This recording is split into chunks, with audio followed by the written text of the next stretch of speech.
എന്റെ വളരെ ചെറുപ്പം മുതലുള്ള ഒരു ആഗ്രഹമാണ് ഒരു ഡാൻസ് പഠിച്ച് ഇന്ന് സ്റ്റേജിൽ ഒരു പ്രോഗ്രാം ചെയ്യണമെന്നുള്ളത്. ഒരുപാട് കാലമായിട്ട് ഞാൻ ആഗ്രഹിക്കുന്നതാണ്. ഇപ്പോ ഗുരുവായൂരപ്പന്റെ അനുഗ്രഹം കൊണ്ട് ഇപ്പൊ അത് സാധിക്കും.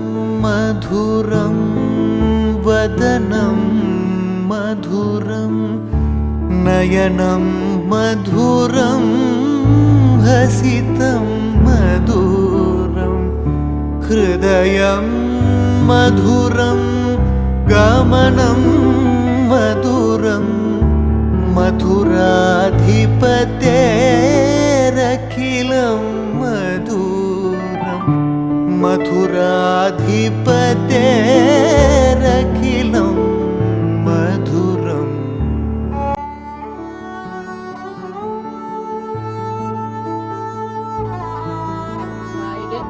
മെയ് 26 ഗുരുവായൂര് ശ്രീ ഗുരുവായൂരപ്പൻ ഓഡിറ്റോറിയത്തിൽ കളിക്കാമെന്ന് വിചാരിച്ചിട്ടുണ്ട്. അതിനൊരു സമയം ഗുരുവായൂരപ്പൻ അനുഗ്രഹിച്ച് തന്നിട്ടുണ്ട്. അത് ഭംഗിയാവുമെന്ന് വിചാരിക്കുന്നു. എല്ലാവരുടെയും അനുഗ്രഹങ്ങളും ആശീസ്സുകളൊക്കെ ഉണ്ടാകുമെന്ന് പ്രാർത്ഥിക്കുന്നു.